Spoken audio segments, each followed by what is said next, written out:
Nakatayo si Elahan na nakasuot ng magandang gintong baluti. Inabot niya ang malaking mace at itinaas ito sa kanyang ulo. Ang mga obispo ay namangha sa tanawing ito. Para sa dakilang mace, ang sandata ng mga santo ng mga nakaraang henerasyon ay sumunod sa dalaga. Ang buong prosesyon ay lumabas sa mga bundok at huminto sa isang bangin na nababalutan ng nyebe. Sa harap ng kanilang mga mata, mayroong pinakamalaking marka ng espada na iniwan ng banal na hari sa mundong ito. Isang suntok lang daw ang ginawa niya nitong marka.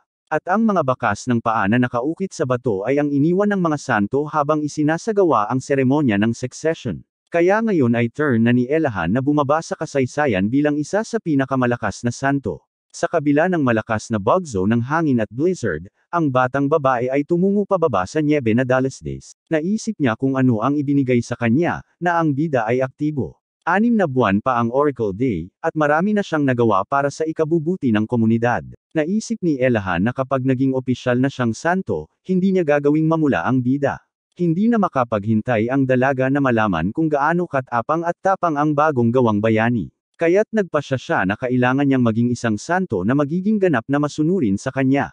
Lumapit siya sa kanyang destinasyon at lahat ng nakapaligid sa kanya ay kumikinang at sumabog sa kidlat. Pag-indayog ng kanyang malaking mace, sumigaw siya na ang lahat ng makasalanan ay parurusahan. Matapos sabihin ang mga salitang iyon, buong lakas niyang ibinato ang kanyang sandata sa lupa. Nayanig ang bundok na kinaroroonan nilang lahat dahil sa impact. Ang lakas ng alon na humampas sa lugar ay bumulaga sa mga obispo. Umaasa si Elahan na papayagan siya ng bida na makalapit sa kanya, kahit na wala pa siya sa rurok ng kanyang kapangyarihan. Nagsimulang basahin ni Jazer ang isang liham mula sa bagong santo. Sinabi nito na malugod niyang iaalay ang kanyang buhay sa bata. Nagtapos ito sa pagsasabing umaasa si Elahan na makikita niya si Leon sa lalong madaling panahon. Matapos marinig ito, naramdaman ni Leon na siya ay itinapon sa isang banga ng malamig na tubig. Pakiramdam niya ay may darating na problema sa kanyang pintuan. Wala siyang ideya kung anong uri ng tao ang santo, bagamat maaari itong maging isang malaking tulong. Hindi na maalaya ni Leon kung ang balitang ito ay mabuti o masama para sa kanya. Kung ang santo ay kasing husay ng sinasabi nila, kailangan niyang maging isang bihasang mandirigma. Ngayon na sa wakas ay nahawakan na niya ang asensya ng paggamit ng mga aura weapons, ang kailangan lang niyang gawin ay bumuo ng isang imahe. Tinanong ng lalaki ang obispo kung ang kanyang katangian ay talagang buwan. Ang obispo ay nakakagulat na sumagot, oo. Humingi ng paumanhin si Leon para sa walang taktikang tanong, ngunit nagpa siya na alamin kung anong imahe ang ginagamit ng bishop upang makumplito ang aura na sandata. Kung nagulat si Jazer sa tanong, nabigla naman si Karen dito. Sinabi ng batang babae na ang isang malakas na aura wielder ay hindi dapat tanungin ng ganoong katanungan. Ang pagsisiwalat ng larawan ng kanyang aura na sandata ay kapareho ng pagsisiwalat ng kanyang mga kahinaan. Sumang-ayon si Bishop kay Karen, ngunit sinabi niyang sasabihin niya sa bata ang tungkol sa imahe ng kanyang aura na sandata, sabi ni Jazer, na inilalarawan ang mga yugto ng buwan sa kanyang ulo. Ang maliit na crescent moon na kinakatawan niya habang gumagamit ng kaunting kapangyarihan, kalahati ng buwan ang nakikita niya habang gumagamit ng medium power force, at na-visualize niya ang full moon kapag lumalaban siya sa kanyang limitasyon. Sa ilang mga sitwasyon, naisip din niya ang isang transparent na buwan at isang lunar eclipse. Pinilit ni Leon na isipin ang katotohanan na ang obispo ay may kasing dami ng 5 variation. Iniisip ni Karen kung pinagkakatiwalaan siya ni Jazer at si Leon kaya napakadali niyang sinabi sa kanya ang impormasyong ito. Inisip ni Leon kung paano ilalapat ang impormasyong ito sa kanyang sitwasyon. Pagkatapos ng lahat, hindi tulad ng buwan, ang hugis ng araw ay permanente. Napagtanto ng lalaki na hindi siya makakagawa ng imahe bilang isang obispo. Gayunpaman, ang paglikha ng isang imahe ng isang solar eclipse ay lubos na posible. Kung naiintindihan natin ang imahe ng isang eclipse bilang isang akumulasyon ng kapangyarihan, kung gayon ang araw, na palaging nagninangas ng maliwanag, ay mismong isang sagisag ng pagpapatuloy. Kaya, sa sitwasyong ito, kailangan lang niyang lutasin ang problema ng kanyang sabay-sabay na pag-iral sa eclipse. Napansin ni Jazer ang pagbabago sa mukha ng bata at napagtanto na tila may epipanyang sumalubong sa kanya. Ang masayang Leon ay masigasig na sumagot na ginawa niya, at gusto niyang ipakita kung ano ang natanto ko ngayon. Upang gawin ito, lumipat sila sa isang bukas na clearing. Lumaban si Leon, kinuyam ang kanyang espada, at sinabing ligtas nang magsimula. Sinabi ni Jazer na gusto niya ang hitsura ng bata. Tinanong niya kung anong pananaw ang dumating sa kanya. Naisip ni Leon na dapat niyang i-materialize ng maayos ang aura sa pagkakataong ito. Nagbabala si Obispo na darating siya at inihagis ang kanyang mace sa mga kadena. Ang bata ay nakatiis sa suntok. Mula sa lakas ng pag-atake, nagsimulang kumislap ang espada. Sinipa niya ang mace, at nang lumapag ito, bumiyak ang lupa. Ngunit napagtanto ni Leon na ang aktibong paggamit ay ipinagbabawal pa rin. Bagamat sa pagsasanay na ito, kailangan lang niyang tumugon sa pag-atake ng obispo. Kahit na kinokontrol ng obispo ang kanyang kapangyarihan, hindi dapat kalimutan ni Leon na nakikipag-ugnayan siya sa mga aura weapons. Kung mahawakan niya ang kadena, mapupunit nito ang kanyang laman. Ngunit napagtanto ng lalaki na hindi mo maaaring basta-basta ang mga suntok at umiwas sa lahat ng oras. Dapat niyang kalkulahin ang trajectory at i-target ang isang puwang sa depensa. Para sa isang sandata tulad ng mga tanikala, ang pagpapanatiling distansya ay buhay.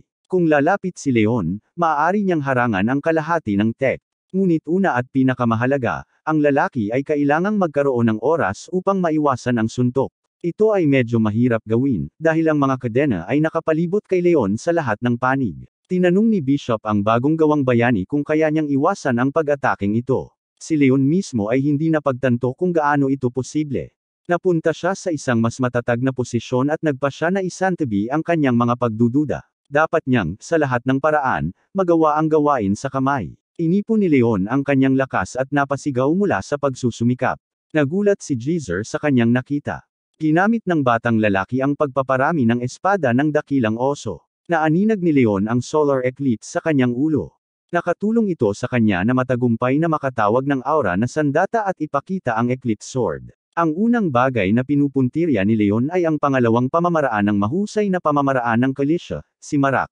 Napagtanto ng batang lalaki na ito ay hindi dapat isang walang malay na pag-uulit, ngunit isang pagpapakita ng kanyang sariling kalooban. Ang unang bagay na dapat gawin ay i-compress ang aura at ilagay ito sa talim ng espada, na pinipigilan itong lumampas dito. Ang problema ay ang pagpapakawala ng aura, at ang solusyon na natagpuan ni Leon upang maging material ang aura ay ang espada ng Eclipse. Matagumpay na nagawa ng lalaki na i-channel ang kapangyarihan upang dumiretso ito sa kanyang espada. Ang tanging nagawa ni Jeezer ay ang tulala sa mga nangyayari. Hindi man lang siya nakapagsalita nang makitang naputol na ang paborito niyang sandata. Isa-isang pinuputol ni Leon ang mga kadena. Ang bata ay tila walang pakialam sa kanyang paligid. Sa pagtingin sa nagulat na obispo, sinabi ng lalaki na sa ngayon, ito ay isang hindi matatag na pamamaraan. Sinabi ni Leon na malayo pa bago niya lubos na na-master ang teknik. Sa makatuwid, gagamitin niya ang pamamaraang ito bilang pansamantalang panukala. Masasabi mong gumawa siya ng sarili niyang personal na pinasimpleng pamamaraan. Ngunit kahit na ano paman, mayroon na ngayong diskarte si Leon sa kanyang personal na arsenal na magagamit niya sa paghampas sa kanyang kalaban. Sa pagtingin sa mga nasira ng kanyang paboritong sandata, sinabi ni Bishop na kahanga-hanga si Leon. Biglang sumulpat si Karen at sumigaw na tumingin sila sa direksyon niya, may bisita kasi si Leon. Ang pulang buhok na batang babae ay sumugod kay Leon at sinabing napakaraming taon na, napakaraming taglamig, at natutuwa siyang makita siya. Nakilala ni Leon ang babae mula sa gusali ng Adventurers Guild. Si Miss Lee iyon. Lumipat sila sa simbahan, at nakaupo sa mesa, nagsimulang magtanong si Lee kung kumusta si Leon. Sumagot ang bata na ayos lang siya. Sinabi ng batang babae na nagdala siya ng mga gamot na pampalakas. Gayon din, sa isang maliit na kahon, ibinigay niya kay Leon ang isang parangal na ipinagkaloob ng Panginoon. Ipinaliwanag niya na mayroon itong space enchantment bracelet sa harap niya. Kahit na ito ay maliit, ito ay magiging kapaki-pakinabang. Nagulat si Karen sa napakamahal na regalo. Kung ang disenyo ay hindi gaanong simple, ito ay nagkakahalaga ng higit sa 1,000 piraso ng ginto. Gaya ng inaasahan, alam ni Karen ang isa o dalawang bagay tungkol sa mga ganoong bagay. Sinabi niya na ang kanyang mga hikaw ay may parehong kagandahan. Dahil maliit ang kapasidad, maliliit na bagay lamang ang naiimbak ng dalaga sa loob. Naisip ni Leon kung saan nakuha ni Karen ang kanyang mga punyal. Sabik na subukan ni Leon ang Reg Along ito, kaya mabilis niyang ikinabot ang bracelet sa kanyang pulso. Nagpasya siyang subukang ilagay ang Gayuma na dinala ni Miss Lee sa loob. 1 segundo, at ang Gayuma ay mahiwagang inilagay sa loob ng pulse arrows. Pinahahalagahan ni Leon ang regalo, dahil ito ay isang madaling gamiting mahiwagang tool. Si Count Blaine ay mas mapagbigay at mapagbigay kaysa inaakala niya. Sinabi ni Miss Lee na ang pangalawang dahilan kung bakit siya dumating ay upang ilipat ang lalaki sa isang ranggo na B. Hawak ang rank token, sinabi niya na nasa kanya ang lahat ng mga kinakailangan para sa promosyon. Kailangan lang ipakita ni Leon ang aura na sandata, at ang token ay kanya. Nalungkot si Leon na hindi makita ni Elcid kung paano niya naabot ang rango B, bago ang 100 araw na deadline. Ipinakita ng lalaki ang kanyang aura na sandata nang walang karagdagang tanong. Sa isang segundo, hindi nakaimik si Miss Lee. Nauutal niyang sinabi na kumpirmado ang presensya ng aura weapon.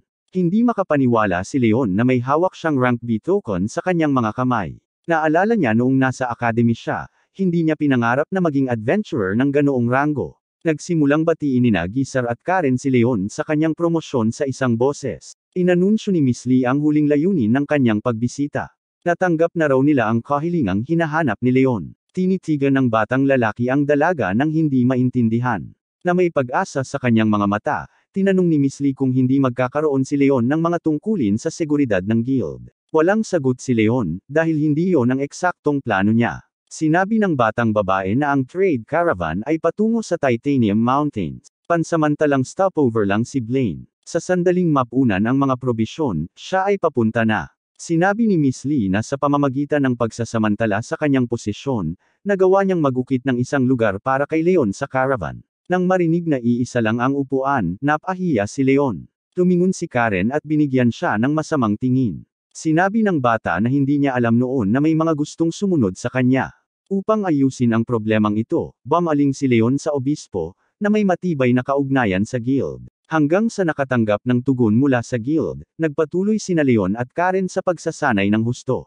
Pagtatapos ni Leon, ang tanging mas delikado kaysa sa sining ng paghahagis ng punyal ay ang bilis ni Karen. Kahit anong pilit ng lalaki na lumaban, hindi pa rin siya manalo. Panunukso sa lalaki, sinabi ni Karen na ang lahat ay tungkol sa kanyang mga mata na nakatingin sa kanyang kalaban. Napagtanto ni Leon na hindi siya maaaring umasa sa paningin. Ang layunin ng pagsasanay na ito ay upang mapunan ang mga kakulangan sa pamamaraan ng paningin. Kailangang pagbutihin ng lalaki ang kanyang kakayahang makadama ng aura, para magamit niya ang Eclipse Sword. Kaya kailangan niyang mag-focus. Dapat niyang bantayan ang anumang pagbabago sa bug zone ng hangin at bahagyang pagyanig ng lupa. Nag-concentrate, naramdaman ni Leon na papalapit si Karen. Sakto namang lumingon siya para tumingin ng diretso sa mga mata ng dalaga habang naghahanda siyang palayasin ang atake. Laking gulat ni Karen sa pagbabantay nitong lalaki. Pinigilan niya ito sa pag-atake sa pamamagitan ng pagtalikod sa direksyon ng kanyang pagtalon at paglipag sa likod ni Leon. Ang blonde ay nagsabi na ito ay kamanghamanghang. Hindi niya akalain na madarama niya ang pakiramdam ng aura ng ganoon kabilis. Nambola si Leon sa papuri nito. Umiti siya at nagpasalamat sa kasama. Labis na naantig si Karen sa taos-pusong pasasalamat ng bata na tumulo ang mga luha sa kanyang mga mata. Hindi siya sanay sa mga ganoong emosyon. Kaya't itinago niya ang sensualidad sa likod ng pagkairita at nagsimulang magkunwaring sinuntok si Leon. Nag-isip si Leon na huwag kalimutan ang pakiramdam ng aura na ito at patuloy na gamitin ito sa bawat oras. Pagkatapos ay maaari siyang maging mas malakas kaysa sa ngayon. Lumapit si Geezer sa mga lalaki. Binati niya si Leon sa muling pagpapakita ng mahusay na paglaki. Sinabi ng obispo na nakipagkita siya sa pinuno ng guild ngayong hapon. Ibig sabihin, malulutas ang problema sa second caravan spot. Tumingin sina Leon at Karen sa obispo na parabang isa siyang anghel na bumaba sa langit. Pagkaraan ng ilang sandali, lumipat sina Leon at Karen patungo sa caravan. Nakarating sila sa tamang oras. Hindi pa siya umaalis. Iminungkahi ng mga lalaki na pumunta kami sa campground at tumingin sa paligid. Habang papalapit ang mga lalaki sa pangunahing tolda, tinanong sila kung sila ay mula sa guild. Umisi si Leon, iniabot ang kanyang badge at sinabing siya ay isang rank B adventurer. Nagpakilala ang lalaki sa tent sa pangalang Arnold. Siya ay mula sa Stam Guild. Inabot niya ang kamay kay Leon at sinabing kahit maliit lang silang guild, umaasa siya sa mutual cooperation. Kinamayan ng lalaki si Arnold at sinabing sana magka-interact din sila. Nagpalitan sila ng mga nakasimangot na pagsisiyasat at may napansin si Leon na kakaiba. Ang mga palad ni Arnold ay hindi katulad ng sa isang eskrimador. Nasa harap niya ang isang kamay na dumanas ng deformation na katangian ng isang eskriba. Naisip ni Leon na ang taong ito, matapat at tapat, ay nabuhay ng mas matagal kaysa sa hawak niya ang espada sa kanyang mga kamay. Sabi ni Arnold na amoy lakas ng loob ang pagkakamay ni Leon. Hindi napigilan ng bata ang isang nasisiyahang ngiti. Pinuno ng guild. Masayang nakipagkamay sina Stam at Leon at sinabing lubos silang umaasa sa isa't isa. Pagdating sa pangalawang pwesto sa caravan, sinabi ni Arnold na mahigpit ang kanilang budget kaya hindi posible na kumuha ng isa pang chaperone. Ang destinasyon ay ang Titanium Mountains at ito ay isang napakadelikadong pag-akyat. Kaya naman, sinabi ni Leon na kung ang kanilang caravan ay i-escort ng isang rank A adventurer, magkakaroon sila ng maaasahang insurance sa kanilang mga kamay. Napahanga si Arnold sa sinabi niya. Hindi niya akalain na ang pangalawang pwesto sa caravan ay mapupunta sa ganoong karanasang mandirigma. Sumang-ayon siya kay Leon ngunit nilinaw nito na malaki ang gastos sa pag-hire, lalo na kung ay dadagdag mo ang pang-araw-araw na rasyon dito. Gayun din, ipinahayag ni Arnold ang kanyang pagdududa na ang isang adventurer na may ganoong mataas na ranggo ay magbabantay sa isang maliit na guild. Na parang walang nangyari, inilabas ni Karen ang kanyang badge at humingi ng paumanhin sa hindi pagpakilala sa sarili kanina, dahil isa siyang rank A adventurer. Sinabi ng dalaga na wala silang dapat alalahanin tungkol sa pera. Nandito siya para samahan si Leon para maitakda ang reward sa rank B. Mabilis na pumayag ang pinuno ng guild at tinatakan ang mga kinakailangang dokumento. Humingi ng paumanhin si Arnold sa pagiging mahigpit sa pondo ngayon. Sa susunod ay nangako siyang babayaran ang mga serbisyo ni Karen sa A-level. Magiliw na sinagot ni Karen na siya ang dapat humingi ng tawad sa kanyang hindi inaasahang hitsura. Nagtataka namang tinanong ni Leon ang dalaga kung normal lang ba sa kanila ni Arnold ang pagkabigla. Siya ay sumagot na ito ay ang paraan na ito ay dapat na dahil siya ay may mataas na ranggo. Sinabi ni Karen na ang lahat ay mahusay at ligtas nilang matamasa ang mga amenities na ibinigay sa kanila. Paglingon niya, napansin ni Leon na may mga mersenaryong naruroon sa kampo. Sinipa ni Karen ang lalaki at tinanong kung bakit siya nagulat. Sagot ni Leon na pinagmamasdan lang sila mula sa malayo at hindi pa niya nakikita ng malapitan. Kahit na sa panahon ng pakikipaglaban sa mga erehe sa mga slums, hindi siya nagkaroon ng pagkakataon na makipag-cruise ang landas sa iba pang mga armadong puwersa. Ang mga mersenaryo, bawat isa sa kanila, ay mukhang napakalakas, ngunit sila ay naghahadges ng mga hindi magiliw na sulyap sa direksyon ni Leon.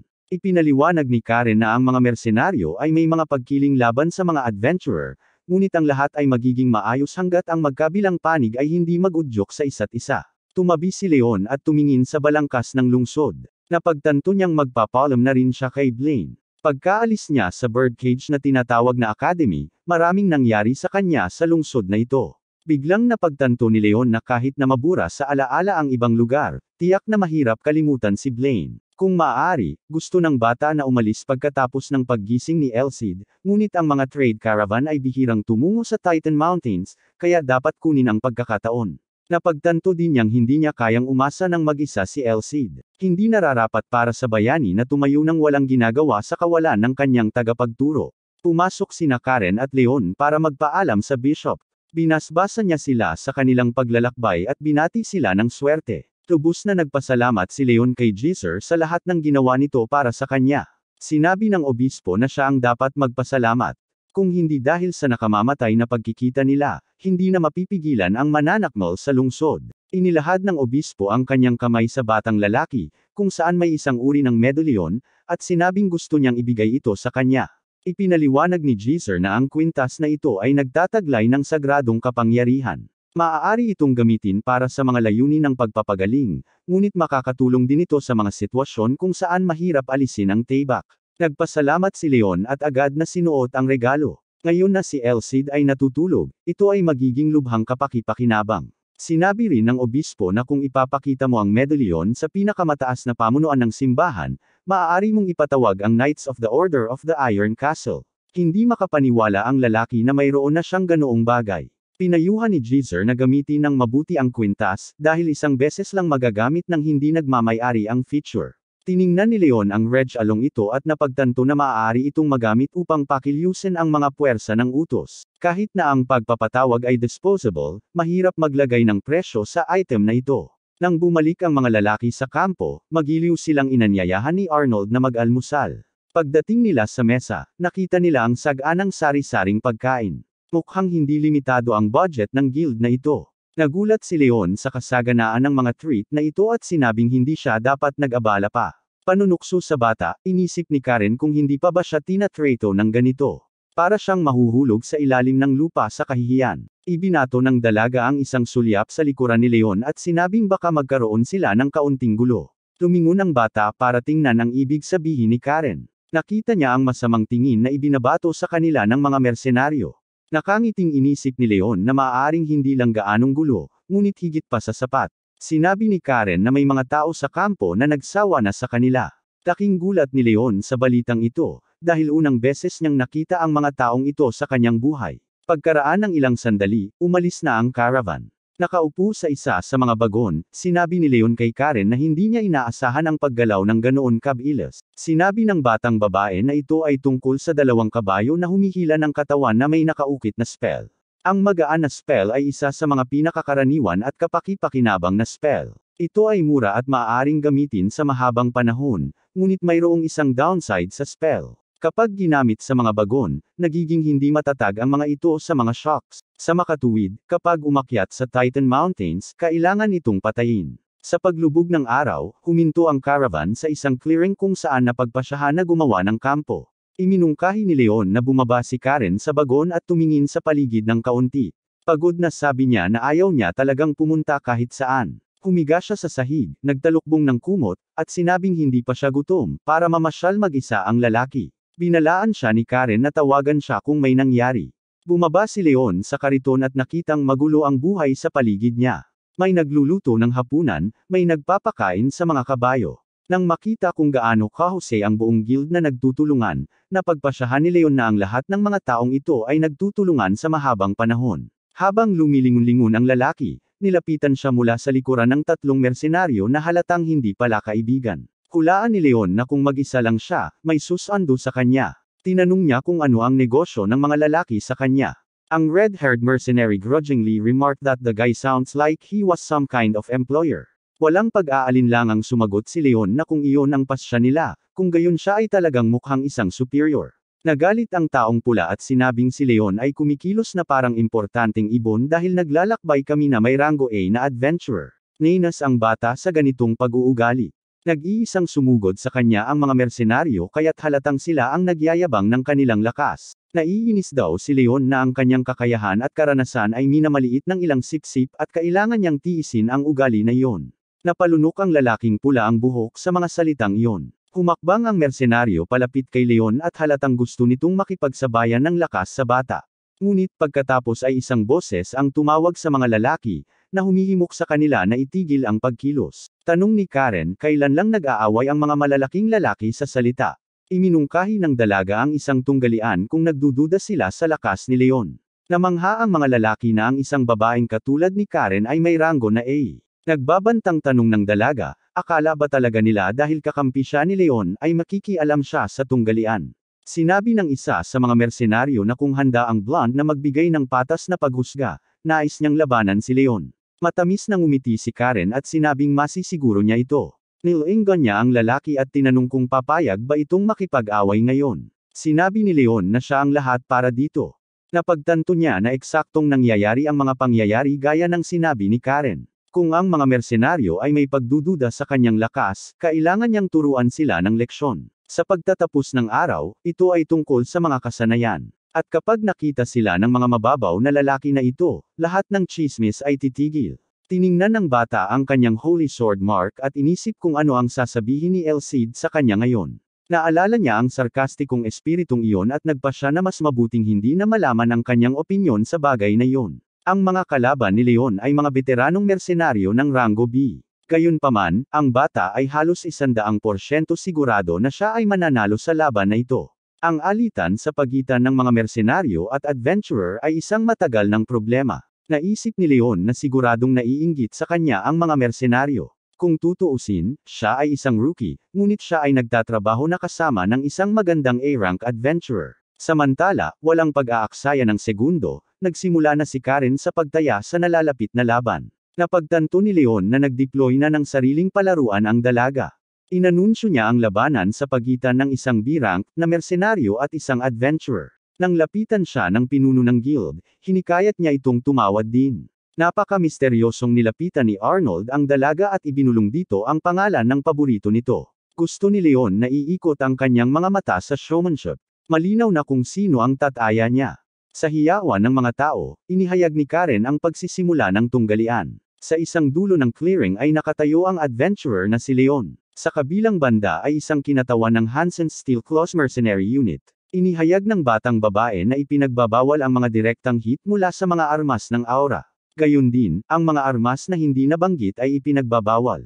At hindi maaaring gumamit ng mga rogue shenanigans. Nilinaw niya na walang limitasyon sa oras at imposibleng umalis sa larangan. Isa pa, kung sino man sa kanila ang makapinsala sa mga manunood, agad silang matatalo. Ang mga kalahok sa laban ay nagkakaisang kinumpirma na naiintindihan nila ang mga patakaran. Naghanda sina Leon at Hansen para sa laban at nakipag-away. Tinaya ni Leon ang kanyang kalaban na may sibat at kalasag. Nagulat siya dahil napakabihirang makakita ng B-rank fighter na gumagamit ng shield. Napansin din niya ang mga gasgas na pilak sa kalasag. Sinabi nila sa kanya na hindi siya nakasuot ng karaniwang gamit sa proteksyon. Binabaybay ni Leon ng malakas ang katotohanan na ang kalasag ay hindi kasing simple ng tila sa unang tingin. Kinumpirma ng kanyang kalaban ang mga salitang ito. Idinagdag din niya na si Mithril ay idinagdag sa kanyang halwang metal. Sinabi ng lalaki na nagligtas siya ng noong ilang taon na ang nakalilipas. Tinanggap niya ang kalasag na ito bilang tanda ng kanyang pasasalamat. Tinanong ni Leon kung posible bang ibahagi ang ganoong impormasyon ng ganoon kadali. Sumagot ang lalaki na pagkatapos ng ilang suntok ay malalaman niya pa rin ito. Sinabi rin ni Hansen na hindi siya orihinal na magiging madaya sa laban ng bata. Umisi si Leon. Napagtanto niya na siya ay itinuturing na labis na isang walang kabuluhang kalaban, at iyon ay isang malaking pagkakamali. Nagtadyes ang ngipin ng bata at inisip na pagsisisihan niya ang kanyang kalaban na minamaliit siya. Nagpasya ang lalaki na dapat siyang magsimula sa pamamaraan ng lightning lunge. Mabilis na humakbang pasulong si Leon, sinusubukang abutin ang kanyang kalaban sa lalong madaling panahon. Ilang sandali lang ang lumipas at inaatake na ng lalaki si Hansen gamit ang kanyang espada. Nagulat siya. Napagtanto agad ng lalaki na nagkamali siya sa kakayahan ng bata. Hindi niya maintindihan kung paano siya nagkaroon ng ganoong kalaking lakas. Naiwasan ng lalaki ang suntok at sinubukang atakihin si Leon. Ngunit pagkalingon niya sa kanyang direksyon ay agad na napaatras si Leon, na pinipigilan din siyang makalapit sa kanyang sandata. Nagpatuloy ang bata sa pagsusuri sa kanyang kalaban. Ang isang-isang kamay na sibat at isang kalasag ng mithril alloy ay para sa pagpigil ng mga suntok at agarang kontra-atake. Sa ganitong estilo ng pakikipaglaban, ang focus ay sa depensa. Kaya kapag ang isang lalaki ay sumugod sa isang pag-atake, siya lamang ang pumipinsala sa kanyang sarili. Naramdaman ni Leon na may hedgehog sa harap niya na may mga spike sa buong katawan. Akala niya ay maaalis niya ang kalasag na iyon sa pamamagitan ng paggamit ng eclipse technique. Ngunit hindi siya sigurado kung magagawa niyang putulin ang kalasag sa kalahati. Gayunpaman, napakalakas ng pressure ng kalaban, kaya't wala siyang ibang pagpipilian. Ang lalaki ay tumingkayad at naghanda na gamitin ang hawak. Ang aksyon na ito ay nagulat sa mga manunood na malapit na sumusunod sa laban. Nagsisimula ng hulaan ni Karen kung ano ang ginagawa ng lalaki. Bago pa makapikit si Hansen, biglang nawala si Leon sa kanyang kinalalagyan kanina. Lumipas ang isa pang sandali at ang kalasag ng lalaki ay dumikit sa kanyang mukha. Ginawa ni Leon ang balak na maniobra at buong lakas niyang sinipa ang paa ng kalaban, dahilan para mawalan siya ng balanse at lumipad sa gilid. Tinanong ng lalaki kung mas gusto ng kanyang kalaban ang pag-atake gamit ang kanyang paa kaysa sa kanyang espada. Ang tanong na ito ay ikinagalit ni Hansen ng kaunti. Tinanong niya kung ang batang lalaki ay hindi isang tunay na eskrimador na sumunod sa mga mahigpit na kanon ng labanan. Hindi sumagot si Leon, ngunit sumugod lamang siya sa isa pang pag-atake. Naglagay ng depensa si Hansen at hinigpitan ang pagdiin sa kanyang kalasag, naghahanda na itaboy ang suntok ng kalaban. Ngunit gumamit si Leon ng isang mapanlinlang na maniobra. Inaasahan ni Hansen ang isang pag-atake mula sa harap, ngunit ang bata ay umatake mula sa likuran. Nakangiting napansin ni Karen na gumagamit ng pamatay na hakbang ang lalaki. Napaikot si Leon Hansen sa hangin dahil sa impact. Lumipad siya ng ilang metro, nagkalat ang kanyang sibat at kalasag sa iba't ibang direksyon. Sumisigaw ang lalaki at hindi makapaniwala na nadisarmahan siya ng batang ito ng napakabilis at walang anumang problema. Pagdating niya sa lupa, nakatutok na sa ulo niya ang espada ng kanyang kalaban. Tumayo si Leon sa harap niya. Sinasalamin ng kanyang espada ang sinag ng papalubog na araw. Napagtanto ni Hansen na natalo siya. Inihayag ni Karen na tapos na ang laban at ang tagumpay ay iginawad sa adventurer na si Leon. Tiningnan ni Leon ang dalaga at naisip niya na ang teknik na natutunan niya sa kanya ay lubhang kapaki-pakinabang. Naisip ni Leon na kung nandito si Elcid ay agad niya itong guguluhin, at sasabihing bakit niya gagayahin ang isang assassin. Ngunit ito ay mas mahusay na magkaroon ng higit pang mga diskarte sa kanyang arsenal. Nakatayo roon ang dalawang kaibigan ni Hansen, inis na isipin na sila na ang susunod na makakalaban ni Leon. Lumapit ang isang lalaking maitim ang balat at tumahol sila para pigilan ang kalokohang ito. Si Commander Gustav iyon. Iniisip ng lalaki kung pagkatapos ng kanyang nakita, hindi pa rin napagtanto ng mga mersenaryo ang pagkakaiba ng husay nila at ng lalaki. Napagtanto ni Leon na ang taong nakatayo sa kanyang harapan ay ang commander ng mercenary squad ng Steel Claws. Isang magalang na yumuko ang commander at humingi ng tawad sa inasal ng kanyang mga nasasakupan. Sinabi niya na ang mga kasanayan ni Leon ay tumugma sa rango B. Ang mga mersenaryo ay bulag at nagkamali ng pagtingin sa kanyang murang edad. Nagulat si Leon nang makita ang magalang na pag-uugali ng mabigat na lalaking ito. Sinabi ni Commander Gustav na nakakalungkot para sa kanila na mapagtanto na, sa kabila ng kanilang mga gulang na taon, sila ay nasa parehong antas ng isang batang mandirigma. Gayun din, inamin niya na sila, 4 na lalaki, ay naglalakbay sa parehong bagon. Habang si Leon, na may kasamang 2 lalaking kariton na may ganoong kagandahan, sila ay nabulag lamang ng inggit. Humingi ulit ng paumanhin si Gustav dahil sa pagiging maliit at walang konsiderasyon. Narinig ni Leon ang pagtawa ni Karen sa likuran niya. Lumapit ang bata sa mersenaryong commander, iniabot ang kamay sa kanya, at iminungkahi na simula ngayon ay mamuhay na tayo ng maayos. Mahigpit na kinamayan ni Gustav ang bata at sinabing malaki na ang utang na loob nila sa kanya. Nangako ang lalaki na balang araw ay tiyak na mapupuksa nila ang bahid ng kahihiyan. Sinabi ni Leon na hindi nila kailangang pag-usapan ang anumang utang. Sinabi ni Gustav na ang tungkulin ng isang tao ay mas mahalaga kaysa buhay. Tiyak na babayaran nila siya ng buo. Samantala, niyaya ng lalaki si Leon na makipag-inuman sa kanila ng gabing iyon. Nang sumapit ang gabi, napagtanto ni Leon na ligtas na pumunta sa kanyang mga bagong natagpuang kaibigan. Habang papalapit siya sa apoy, nakita niyang puspusan na ang party. Agad na tumakbo si Gustav sa bata, inalok siya ng inumin. Gustong tumanggi ni Leon. Ngunit ilang sandali pa, sa hiyawan ng mga lalaki, umiinom siya ng kung ano-anong alak. Umupo si Karen sa likod at nanunood na may kontentong ngiti. Pagdating ng umaga, kinailangan ni Karen na harapin ang hangover ni Leon. Natutuwa siya na hinihila ng matapang na bayani ang kanyang mga paa pagkatapos humigop ng alak. Hindi man lang nag-react si Leon sa sinabi ng dalaga. Ang malakas na alak ay nag-ambag sa isang mahimbing na pagtulog. Pagkatapos makipagkasundo sa mga mersenaryo, ang kapaligiran sa loob ng guild ay bumuti ng husto. Nakakuha pa si Leon ng hindi inaasahang benepisyo. Si Hansen ay mula sa Northern Army. Tinuruan niya ang bata kung paano labanan ang mga orc ng bundok. Kung tutuusin, ang kanilang destinasyon ay pinamumugaran ng mga nilalang na ito. Kaya ang impormasyong ito ay napakahalaga. Ang iba pang mga mersenaryo, sa tuwing makakasalubong nila si Leon, ay buong pagmamalaki na nagkukwento at nagbabahagi ng kanilang mga paraan ng pag-atake sa mga halimaw. Ang isa sa mga mersenaryo ay nagtanong tungkol sa aktwal na relasyon ni Leon kay Karen. Nagulat si Leon sa tanong nito na hindi man lang siya nakahanap agad ng sagot. Nang mapagtanto niya ang ibig sabihin ng mga mersenaryo, tumawa siya ng malakas. Tinanong ng mga lalaki kung may tinatago ba siya. Ang mga mersenaryo ay nangatuwiran na ang katotohanan na ang isang babae at isang lalaki ay naglalakbay sa parehong kariton ay nagsasalita para sa sarili nito. Itinanggi ito ni Leon. Ngunit sinabi nila sa kanya na huwag mapahiya. Tinanong ng red-haired mercenary si Leon kung dapat ba talaga nilang ituring silang dalawa bilang estudyante at guro.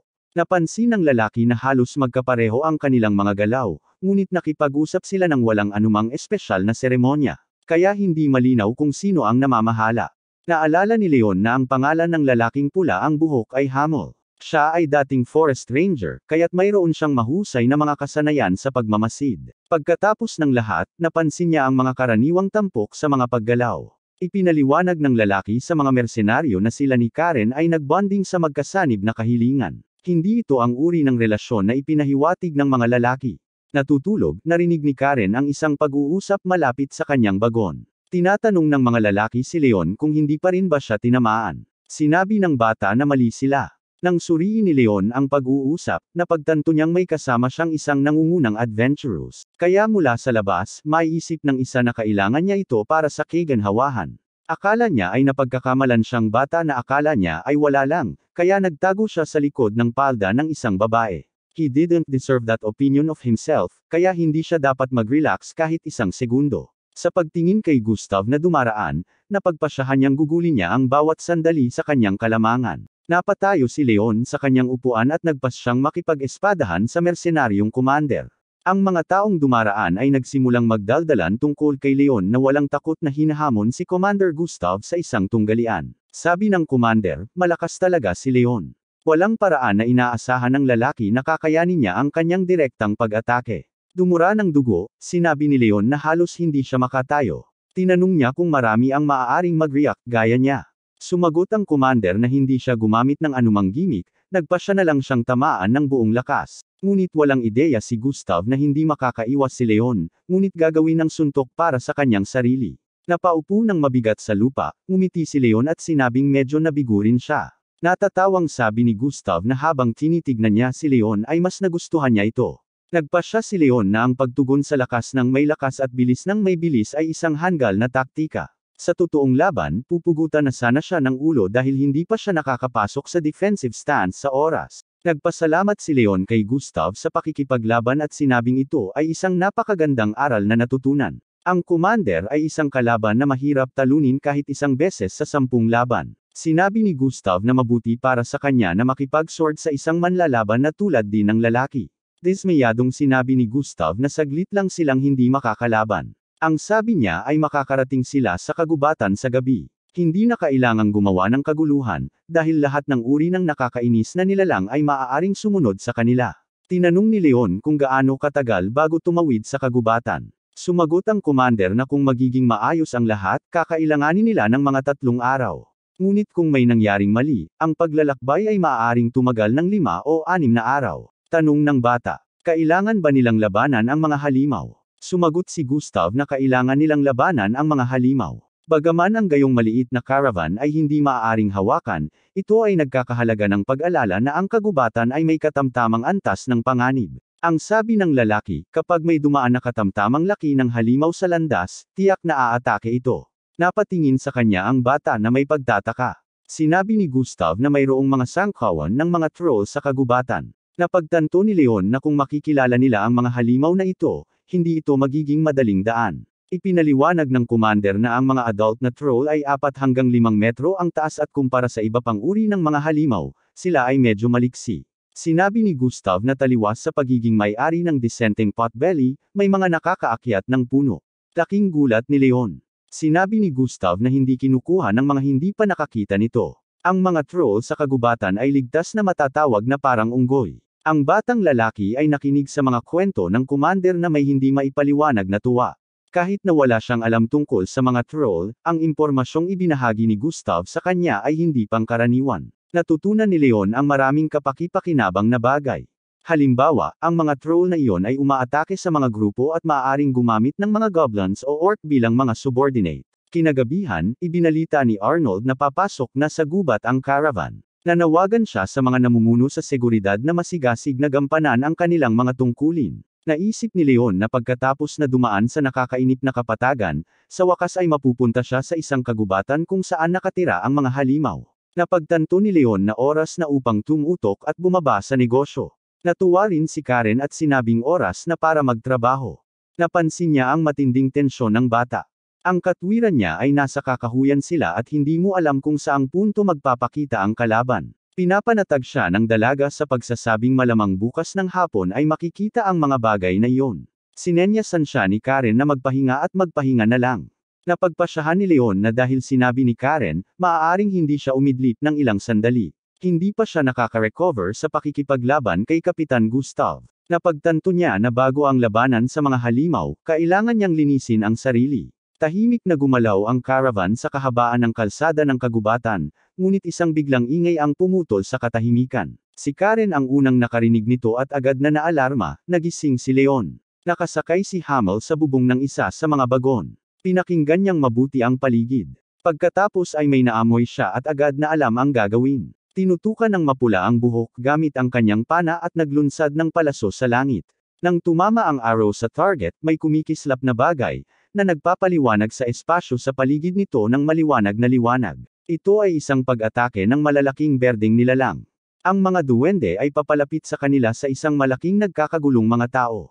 Nakahanda na sina Leon at Karen. Hindi sila nag-atubili na wasakin ang mga kalaban. Binaril ni Hamel ng aura arrow ang mga berdeng halimaw. Pinutol nila ang kalawakan at lumipat patungo sa mga kaaway sa maliwanag na berdeng mga kislap. Nagawa ng lalaking pula ang buhok na tamaan ang malaking bilang ng mga kalaban. Pinuri ng iba pang mga mersenaryo ang trabaho ni Hamel at sinabing ngayon na nila gawin ang isang magandang trabaho. Ang mga lalaki ay buong tapang na dumagsa upang sirain ang umaataking mga duwende. Nagsimula na ang laban. Ang mga pinutol na paa ng duwende ay lumilipad kung saan-saan. Ang mga mersenaryo ay nasa kanilang elemento. Napagtanto ni Leon na ang laban ay iba sa kanyang pakikilahok sa punitive squad upang sirain ang kasamaan.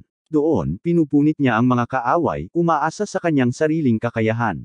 Ngayon ay iba ang pamamaraan ng labanan. Kailangan nilang magsagawa ng iba't ibang pag-atake habang nakikipaglaban sa tabi ng isa't isa. Tumingin si Gustav kay Leon at napansin ang pagkalito nito.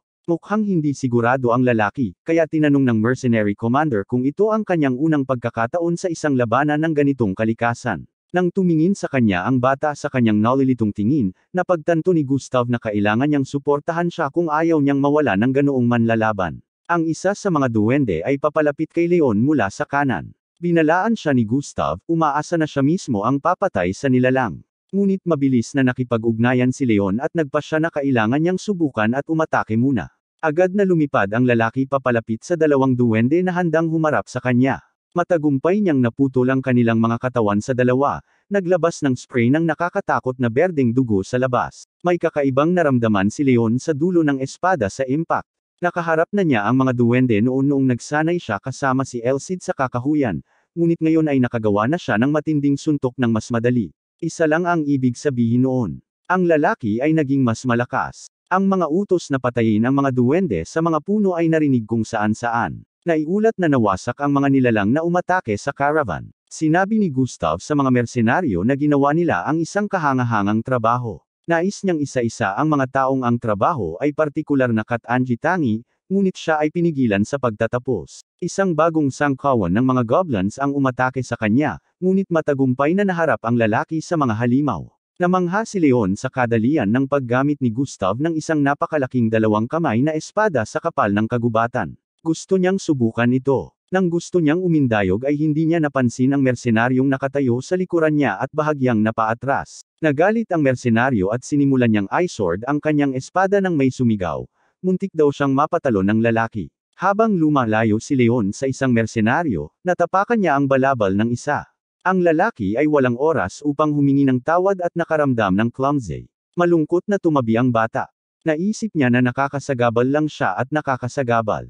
Pinagalitan niya ang sarili dahil sa hindi paglalayo sa kanyang mga kasama. Kailangang maging mas pino at matatag ang aura sense. Kailangan niyang mag-focus para maiwasan ang pagtawid sa mga welga ng ibang manlalaban. Kailangan mong makahanap ng mga puwang na maaaring punan ni Leon sa kanyang sarili. Iyon ang nakita niya. Sinundan niya ang pinagdaanan ng mersenaryong nakatayo sa tabi niya at pumasok sa open space, kaya nailigtas ang lalaki mula sa duwende.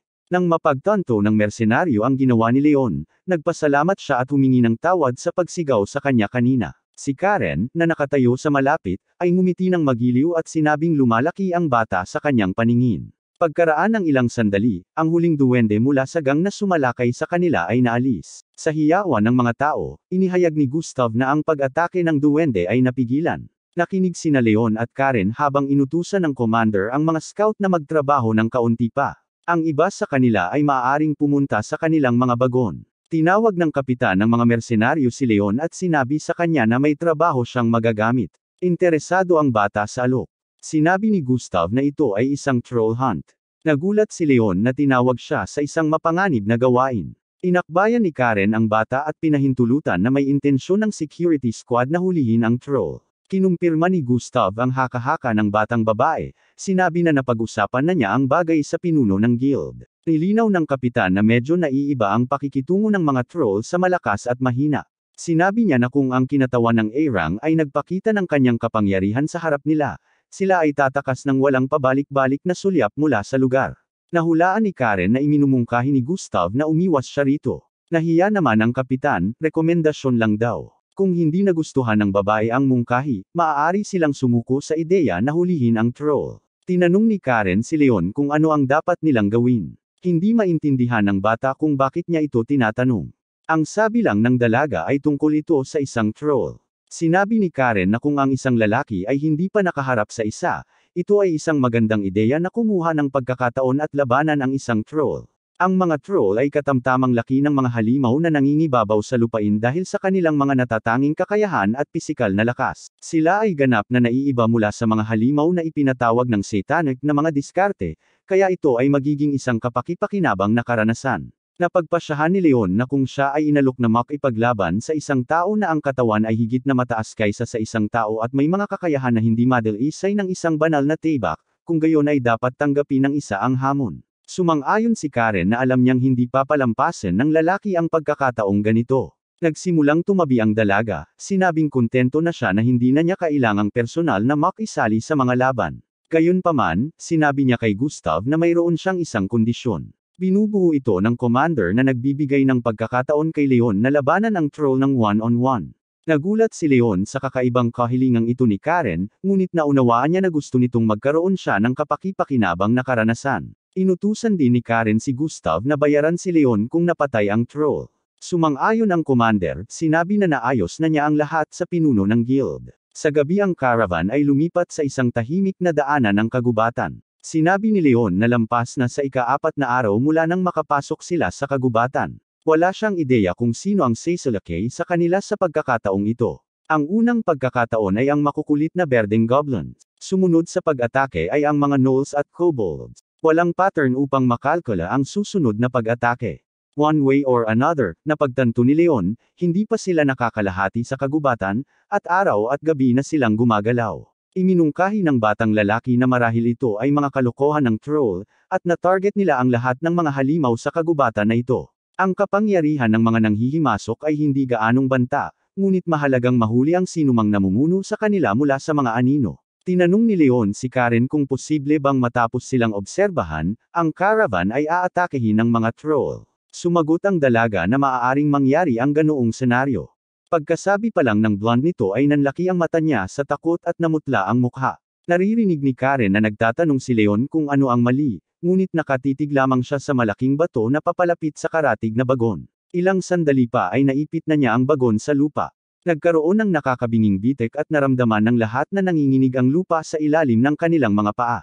Nabasag ng mga sigawan ang katahimikan ng gabi. Nagsimulang mag-usap ang lahat kung saan nanggaling ang bato. Habang papalapit kami sa pinangyarihan, natuklasan ang mga bangkay. Kaagad-agad ang kamatayan.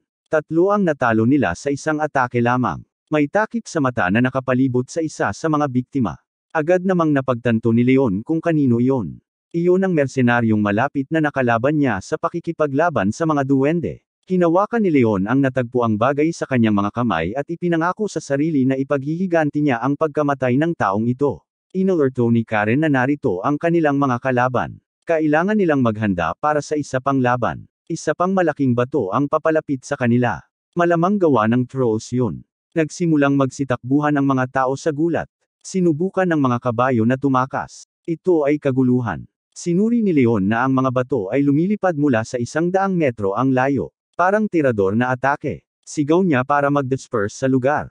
Gagamitin na sana niya ang eclipse para basagin ang bato, ngunit naunahan siya ni Gustav. Sa isang sigaw para sa katahimikan, ang lalaki ay tumalon diretso patungo sa cobblestone. Itinaas niya ang kanyang malaking espada at buong lakas ay haharapin niya ang batong ito.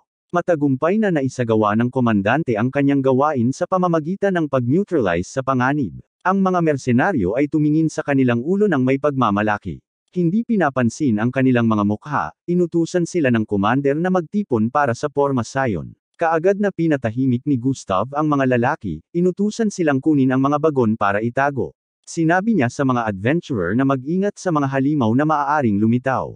Namangha si Leon sa kakayahan ng komandante na magbigay ng ganoong malinaw na mga tagubilin sa ganitong nakababahalang sitwasyon. Biglang may narinig na ingay mula sa masukal na kagubatan. Inanunsyo nila na ang lahat ay magkakaroon ng mga bagong problema sa anyo ng mga halimaw. Ang isang buong pulutong ng iba't ibang mga nilalang ay sumusulong sa caravan. Sinabi ni Gustav na kung ito ay magpapatuloy ng ganito, walang katapusan ang mga halimaw. Ngunit sa ngayon, ang unang prioridad ay upang sirain ang mga troll. Inutusan ng commander sina Hamel at Hansen na magsama ng 4 na mersenaryo at alamin kung nasaan ang mga troll. Sa sandaling makita nila ang mga ito, kailangan nilang makipag-ugnayan sa kanila. Sinabi ni Gustav na dapat tapusin ang mga nilalang na ito para hindi na sila makabato pa. Inanunsyo ni Karen na pupunta sila ni Leon sa troll na pinakamalayo sa iba. Sinabi ng commander na umaasa siya sa kanila. Nang matanggap ang pagsang-ayon ni Gustav, nagmadaling lumabas ang mga lalaki upang hanapin ang kanilang kaaway. Ngunit ang kanilang landas ay nakaharang ng mga duwende na sumugod sa kanila mula sa lahat ng panig, na iniugoy ang kanilang mga matulis na palakol. Nagningning ang mga mata ni Karen sa pag-aasam ng pakikitungo sa mga nilalang na ito. Tila hinihintay niyang umatake ang mga ito para mailabas niya ang kanyang pagkadismaya sa kanila. Kailangan lang ni Leon na panoorin habang pinuputol ng batang babae ang ilang mga duwende. Walang pag-aaksaya ng isa pang segundo, nagpatuloy na sila. Ilang sandali pa ay sinabihan na ng dalaga si Leon na maghanda na dahil malapit na sila. Sa takip silim ng kagubatan, nakita nila ang isang malaking nilalang na may taas na ilang metro. Ang malaking halimaw ay may hawak na malaking bato sa mga hawak nito. Ngayon ay malinaw na kung sino ang naghagis ng mga bato sa caravan. Agad namang sinabi ni Karen na haharangin niya ang rutang tatakas. Kaya kayang labanan ni Leon ang halimaw sa lahat ng gusto niya. Umisi ang dalaga at tinanong kung nakalimutan na ba ni Guy ang one-on-one fight niya sa troll. Hulaan ni Leon na mas mabilis silang lumapit sa troll kaysa sa oras na mapansin niya ito, dahil sinamantala nila ang malayong distansya mula sa iba pang mga mersenaryo. Nang lumingon ang malaking halimaw sa kanilang direksyon, napagtanto ng lalaki na maaari niyang gamitin ang katotohanan na ang mga halimaw ay may night vision. Hinugot niya ang kanyang banal na espada at ginamit ang purifying light technique. Ang espasyo ay napuno ng nakakabulag na maliwanag na liwanag. Dahil sa ningning na iyon ay tinakpan ng troll ang kanyang mga mata gamit ang kanyang mga kamay at napasigaw ng malakas sa sakit. Nang pananghinaan ng loob ang kanyang kalaban, napagtanto ni Leon na kaya niya itong ibagsak sa isang suntok. Abot kamay ang tagumpay, ngunit biglang naramdaman ni Leon ang mga batong lumilipad sa kanya. Nabulag man ang halimaw, hindi ito tumigil sa pakikipaglaban. Sinubukan niyang palayasin ang kanyang mga kaaway sa pamamagitan ng paghagis ng maliliit na bato saan man niya magagawa. Ang pagkawala ng paningin, ang troll ay naging mas mapanganib, sa ngayon ay nagsimula itong umatake ng walang pinipili. Ang mga bato na lumilipad sa iba't ibang direksyon ay naging mas mahirap para kay Leon na makalapit sa kalaban, ngunit kailangan niyang makalusot sa anumang paraan. Ilang minuto lamang ang lumipas, at ang mga mata ng troll ay nagninangas na matengkad na pula. Hindi makapaniwala si Leon na nakuha niya muli ang kanyang paningin sa ganoong kaikling panahon. Habang ang lalaki ay namamangha na ang troll ay may hindi kapani-paniwalang kapangyarihan sa pagpapagaling, ang malaking halimaw na ito ay inaabot na ang kanyang sandata. Ang troll swing kanyang club. Malinaw na sinadya niyang durugan si Leon na parang ipis. Tiningnan ni Leon ang payat na troso na iyon sa mga kamay ng kanyang kalaban at napagtanto na kung ang suntok ay bumagsak sa kanya mula sa taas na iyon, hindi maiiwasan ang kabagsikan. Naalala niya kung paano niya nagawang maitaboy ang pangharap na pag-atake ni Gustav, ngunit iyon ay pagsasanay lamang. Napagtanto ng bata na hindi siya maaaring gumawa ng isang pagkakamali mula ngayon. Sa pagtingin sa galit na kalaban na papalapit na sa pangalawa, si Leon ay nagmamadaling itaboy ang pag-atake ng walang pagdadalawang isip. Nang ibagsak ng batuta ang lalaki, nagawa niyang tumabi at maiwasan ang nakamamatay na suntok. Matapos suriin ang kanyang kalaban, napagtanto niya na ang troll ay mas mabilis kaysa sa kanyang inaakala. If he counterattack from here, it won't work, so we have to get a little closer. Patuloy na tumatalon pabalik si Leon mula sa lahat ng suntok ng kalaban. Dahil dito, medyo nakalapit siya, ngunit hindi yun sapat. Kinailangan naming lumapit ng sapat para makapaghatid ng isang mapangwasak na suntok. Binilisan ni Leon ang abot ng kanyang makakaya, planong takbuhin ang kanyang kalaban mula sa likuran. Nalantad yata ng troll ang plano ng lalaki, kaya binato niya ito sa mukha. Dahil dito, kinailangan ni Leon na umatras at tumalon pabalik ng ilang metro sa gilid. Ang lalaki ay hindi kapani-pani walang inis sa mga taktika ng pakikipaglaban ng troll. Hindi na siya makalapit dahil dito. Ilang hakbang na lang ang layo ni Leon para tamaan ng espada ang kalaban. Tumigil si Leon at nag-concentrate. Akala niya ay wala ng ibang pagpipilian ang kaaway, kaya ipinatawag niya ang kanyang kapangyarihan. Dahil kailangang pinuin ang kanyang pamamaraan, nagpa siya ang lalaki na hindi niya ito gagamitin kung maaari. Ang troll ay nanunood ng may interes habang ang espada ng lalaki na puno ng liwanag at mga kumakaluskos na kidlat ay lumipad mula rito. Habang nasa mahinang kalagayan si Leon, nagpa siya ang troll na ito ang perpektong pagkakataon para umatake. Ngunit iyon mismo ang sinusubukang gawin ng lalaki, upang lumikha ng isang pinaghihinalaang kahinaan upang pilitin ang kaaway na gumawa ng isang mapangwasak na suntok. Nang hindi nag-iisip ng mahabang panahon, tinawag ni Leon ang kanyang aura, At nang makalapit na ang kanyang kalaban, ginamit niya ang eclipse technique. Nang walang labis na kahirapan, nagawa ng lalaki na putulin ang binti ng malaking halimaw na ito. Kasunod ng binti, lumipad din ang braso. Bumagsak ang mga paa sa lupa ng may kaluskos. Ang katangian ng aura na sandata ni Leon ay ang araw. Kaya, kabilang sa mga intermediate na pamamaraan na kumakatawan sa liwanag at init, mayroon ding mataas na init ng eclipse. Ito ay sa lakas ng labanan ng mataas na temperatura na ipinakilala niya ang troll. Ngunit kahit na sa kabila ng mga pinsalang idinulot ng lalaki, sinubukan ng halimaw na tumakas mula sa pinangyarihan ng labanan. Nagtakip ng ngipin si Leon at nagpasya na hindi niya hahayaang makatakas ang kanyang kalaban. Kung tutuusin, pumunta siya dito para patayin siya. Sinubukan ng halimaw na iwasan ang karagdagang pag-atake at tumakas mula sa espada na parang bangungot. Sinigawan siya ni Leon, sinabing kaya lang niyang umatake ng unilaterally kapag natitiyak niyang wala sa panganib ang kanyang buhay. Sinabi ng lalaki na hindi niya hahayaang makaalis ng tahimik ang isang tulad ng troll. Naikuyom ni Leon ang kanyang mga kamao at naalala ang mga naging biktima ng troll na ito. Ibinigay niya ang kanyang sarili sa kanyang salita upang ipaghiganti sila, at gagawin niya. Ang lalaki ay nagpatawag ng higit pa sa kanyang lakas ng aura at sumigaw na papatayin niya ang hamak na brat na yon. Nang hindi inaasahan, ginamit niya ang pamamaraan ni Merrick ng Great Chariot. Isang malaking kislap ng liwanag ang nagpapaliwanag sa bahagi ng kagubatan. Pagkatapos noon, nagsimulang manginig ang lupa at naramdaman ng lahat ang presensya ng isang dakilang kapangyarihan. Ang natitira na lang sa troll ay isang kalahating katawan, na naninigarilyo. Matapos matagumpay na maisagawa ang pag-atake, napaluhod si Leon nang walang magawa. Akala niya ay makakahinga siya ng maluwag na nagtagumpay siya. Ngunit hindi alam ng lalaki na hindi tulad ng eclipse, na nakatuon lamang ang kapangyarihan sa talim ng espada, si Merrick ay kumukuha ng isang malaking halaga ng aura. Napagtanto niya na kahit na ang kanyang katawan ay nasa perpektong kondisyon, sa kanyang kasalukuyang supply ng aura, hindi niya nagawang gawin ang diskarteng ito ng 2 beses. Patakbong lumapit si Karen kay Leon. Sinabi niya na wala siyang duda na matatalo niya ang troll. Gayunpaman, idinagdag niya, hinaranggan niya ang ruta ng pagtakas ng kalaban kung sakali.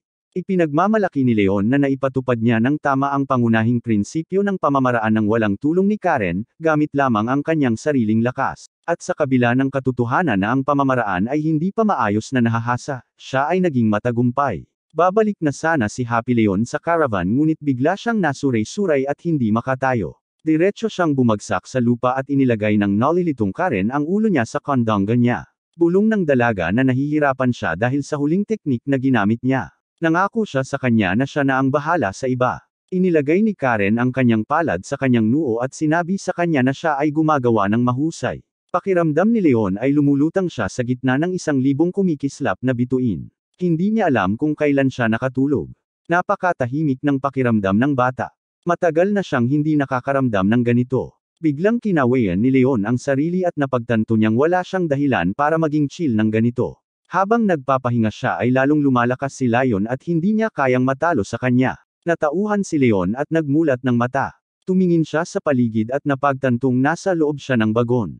Naalala ng bata na kahapon ay nawalan siya ng malay pagkatapos gamitin ang bagong pamamaraan. Sinubukan niyang bumangon ngunit hindi ganoon kadali, dahil may hindi kapani-paniwalang sakit na dumadaloy sa buong katawan ko.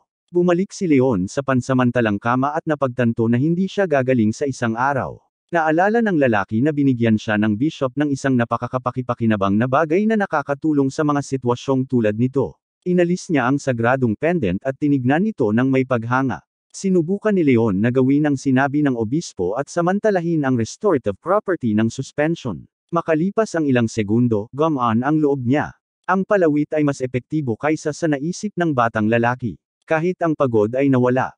Natawa ang bata sa katotohanan na tinawag ng obispo ang kanyang regalo bilang isang maliit na bagay. Malaki ang pasasalamat niya kay Jazzer. Biglang lumitaw si Karen. Nagulat siya na nakatayo na ang bata at tinanong kung hindi siya komportable sa paggalaw. Nahihiyang sumagot si Leon na salamat sa relic ng obispo, mabilis siyang naka-recover. Tinanong ng bata kung ano ang nangyari sa huli. Kasunod ni Karen sa paligid ng kampo, nalaman ni Leon na naging matagumpay ang troll hunt. Nagawa nilang i-neutralize ang 3 sa 4 na kalaban. Sinabi ng batang babae na ang troll na nakatakas ay malubhang nasugatan, kaya't natitiyak niyang hindi na ito muling tatantong sa kagubatan na ito. Ungol ni Leon na ang mga kalaban nila ay isang grupo ng duwag na nilalang. Sinabi ng batang babae na ang troll ay nawala ang kanyang buong kawan, kaya hindi na siya titingin sa kagubatan anumang oras sa lalong madaling panahon. Lumapit ang mga lalaki sa labas ng kampo at napansin ni Leon ang mga bangkay ng mga natalong kaaway. Sinabi ni Karen na mayroong mga bangkay ng 3 kalaban dito, kasama ang napatay ni Leon. Kung i-convert mo yun sa pera, lalabas ito ng humigit kumulang 70 gintong barya. Tinanong ng bata kung ang ulo ng troll ay napakahalaga. Ipinaliwanag ng batang babae na ang troll blood ang hilaw na materyal para sa mga dekalidad na potion, ngunit may masamang balita. Naubos na ng paglunok ni Leon ang halos lahat ng dugo ng troll kaya kalahati lang ng 30 barya ang makukuha nila. Kinakabahang ngumisi si Leon at humingi ng paumanhin sa kanyang pagkalinga. Iritadong sigaw ni Karen na isa siyang ballbuster at tulala at pasuray-suray na palayo sa kanya. Tiningnan ng lalaki ang mga bangkay at napansin na ang una ay tinamaan ng hindi bababa sa 4 na armas. Sinalubong ng pangalawa ang dulo nito sa kanyang kamay, tinitingnan ng madugong gulo kapalit ng mukha ng ikatlong troll. Hulaan ng lalaki kung sino ang gumawa nito sa kanya. Hindi mahirap isipin na pinutol ni Commander Gustav ang ulo ng halimaw gamit ang kanyang malaking espada. Nang papaalis na ang mga lalaki sa clearing, tinawag sila ng pinuno ng guild na si Arnold. Sinabi ng lalaki na maganda ang ginawa ni Karen at Leon kagabi. Mahinhin na sagot ni Karen na ginagawa lang nila ang kanilang trabaho. Malungkot na tumingin si Leon kay Arnold at nagtanong tungkol sa pagkawala nila ng mga lalaki. Sumagot ang pinuno ng guild na mayroong 8 patay at 21 nasugatan. Walang malubhang nasugatan, ngunit ilang tao pa rin ang kailangang maiwan sa susunod na pag-aayos. Lalong humigpit ang mga kamao ng mga lalaki habang nakikinig sa tulong ng guild sa libing at nagbabayad sa mga pamilya ng mga namatay. Nakonsensya siya dahil nabigo silang panatilihing ligtas ang mga taong ito, at ngayon ang kanilang mga pamilya ay makakakuha ng pera at isang patay na katawan sa halip na isang mahal sa buhay. Parang walang pakialam si Karen. Agad niyang tinanong si Arnold tungkol sa bayad sa troll. Nangako ang lalaki na lahat ay babayaran. Ang pinuno ng guild ay nagsimulang kalkulahin na ang isang troll ay nagkakahalaga ng humigit kumulang 30 barya, ngunit ang mga tubo ay pinutol sa kalahati at wala na talagang dugo. Ngunit bilang isang bonus, maaari siyang magbigay ng 30 barya. Pinutol ni Karen ang mga kalkulasyong ito at sinabing hihinto sila sa 15 barya. Gusto pang mag-alok ni Arnold ngunit nagpumilit ang dalaga. Laking gulat ni Leon na mas kaunti ang pumayag ng blonde. Sinabi ng dalaga na naisip niya na kakaiba na ang kagandahang loob na ito ay ipinakita lamang sa kanila. Sinabi niya na kung may magpakita sa iyo ng kabaitan, kailangan mong suklian ang pabor balang araw. Laking gulat ni Leon nang sabihin ni Karen na ngayon, sa paligid niya, hindi niya kailangang magkaroon ng utang na loob sa iba. Pinutol ni Gustav ang usapan. Lumapit ang lalaki kay Leon at inakbayan, natutuwa daw siya na walang seryosong nangyari sa kanya. Tinanong ng commander ang bata tungkol sa pamamaraan na ginamit niya upang sirain ang troll. Si Gustav ay namamatay sa pag-usisa, dahil ang hiwa ay hindi katulad ng ginawa gamit ang isang ordinaryong espada. Ang mahalaga ay sumagot si Leon na iyon ay ang kanyang lihim na espada. Agad namang humingi ng tawad ang lalaki sa kanyang walang taktikang tanong. Tinanong ni Guy kung ayos lang ang mga kasama ng mercenary commander. Sumagot si Toth na may ilang gasgas sina Hansen at Hamel at si Leon IQ ay namumulaklak at nangangamoy gaya ng dati. Kinulo ni Gustav ang buhok ni Leon at sinabihang huwag masyadong personalin ang nangyari. Sinabi ng commander na lahat ng sumama sa paglalakbay ay handang mamatay anumang oras. Marami pa nga sa kanila ang may dalang testamento. Kinampas niya si Leon sa dibdib at sinabing ang kamatayan ay isang kapas-palad na bagay, ngunit hindi dapat pasanin ng lalaki ang kanyang sarili ng responsibilidad sa nangyari. Pagkasabi nito, kumaway si Gustav at lumakad ng malalim sa kampo. Magiliw nang umiti si Leon at nagpaalam. Pakiramdam niya ay inaalagaan siya ng mabagsik na lalaking ito. Sinabi ni Karen na okay lang na magluksa sa isang tao, ngunit ito ay para sa buhay, hindi sa mga patay. Ang nangyari ay dapat makapag-move on sa isang lalaki. Binigyang diin ng dalaga na kahit isa siyang bayani, hindi nagbabago ang prinsipyong ito. Kasunod ng halimbawa ni Gustav, ginulo niya ang inis na buhok ni Leon at tinanong kung mas maganda ba ang pakiramdam niya sa mga sinabi nito. Naalala niya ang sinabi sa kanya ni Alcide. Ang isang tao na hinimok ng isang pakiramdam ng tungkulin ay hindi magtatagal. Ang mga paniniwala ay mga halaga, hindi gasolina na maaaring maubusan. Naputol ang kanyang pag-iisip sa tanong ni Karen. Tinanong niya kung may narinig ba siya tungkol sa disyerto. Nagsimulang maalala ni Leon ang kahit ilang katotohanan tungkol sa disyerto na narinig niya. Sinabi ni Karen na ito ay isang lugar na natatakpan ng buhangin, na halos walang ulan at mas malamig sa gabi kaysa sa araw. Ang gayong kapaligiran ay walang awa sa mga nabubuhay na bagay. Kasama ng mga nomad, mayroon ding hindi mabilang na mga halimaw na naninirahan doon. Ang dalawang puwersang ito ay madalas na magkasalungat sa isa't isa. Ang paglalarawan ng lugar ay naging dahilan upang hindi komportable ang bata. Ayaw niyang lumapit sa disyerto. Tiniyak siya ng batang babae, sinabi na sila ay gumagalaw malapit sa hangganan at dadaan lamang sa isang maliit na bahagi ng disyerto. Gumagalaw sa pamamagitan ng bagon, ang mga buhangin ay nasa likod nila sa loob ng isang linggo. Mula sa mga salitang ito napagpasyahan ng bata na hindi pa sila malapit sa disyerto. Tinanong ni Leon kung gaano katagal bago makarating sa kanya. Sumagot si Karen na sa bilis na ito marahil ay aabuti ng mga 3 araw. Natuwa ang bata nang mapagtanto na dapat ay gising na si Alcide ngayon.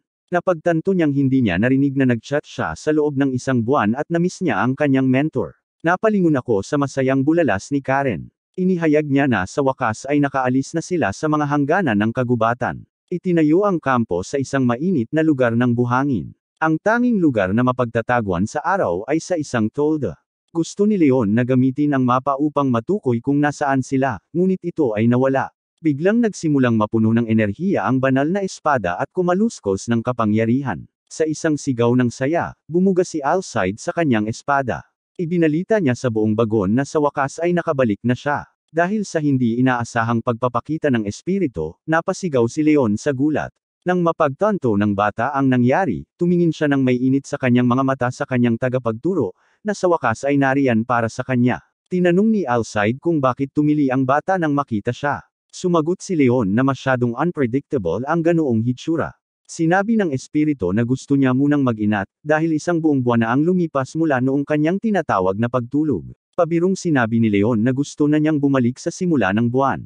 Nagbiro din si Alcide, dapat daw magpasalamat sa heretic leader sa pagbibigay ng hirap sa bata. Ang espiritu ay nagsimulang sawayin ang bata, sinabi na sa kanyang edad ang kanyang tagapagturo ay isang hari. Tinanong ni Leon kung ganoon na ba ang paggalang ni Alcide sa kanyang guro. Sa gulat ng bata, sumagot ang espiritu na wala siyang mentor at natutunan niya ang lahat sa kanyang sarili. Tinanong ni Alcide kung may nangyaring interesante sa kanyang pagkawala. Gusto niyang makarinig ng maikling kwento. Sinimulan ni Leon ang kanyang kwento mula nang magising siya sa ospital ng Adventurers Guild. Ang higit na ikinagulat ni Alcide ay nalaman na ni Bishop ang tunay na pagkakakilanlan ng lalaki, at ang blonde na Undertaker ay naging kanyang kasamahan.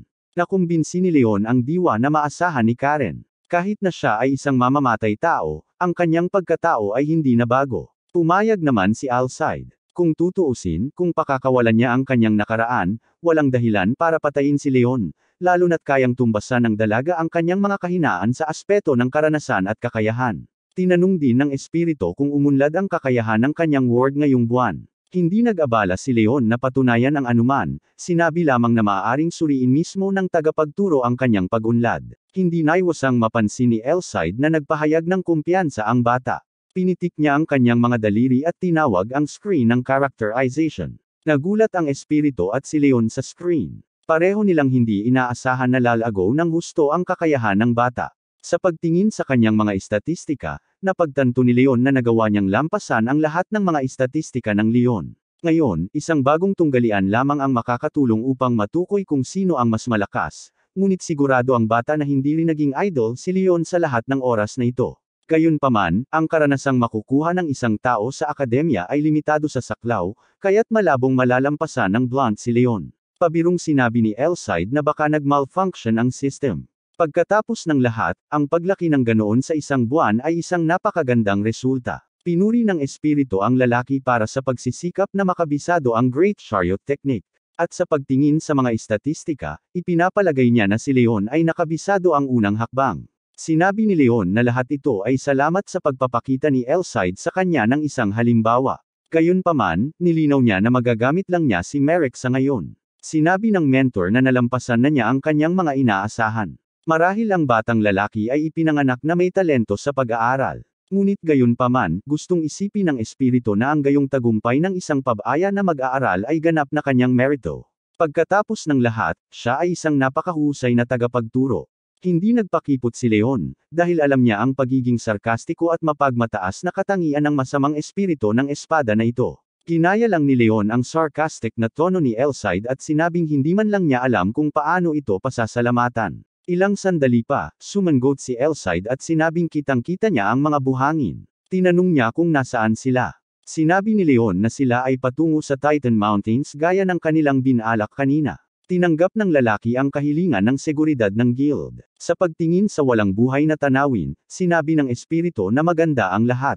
Tinanong niya kung bakit dumaan ang caravan sa gitna ng disyerto. Nagulat si Leon. Akala niya ay bahagyang nalihis sila sa direktang ruta.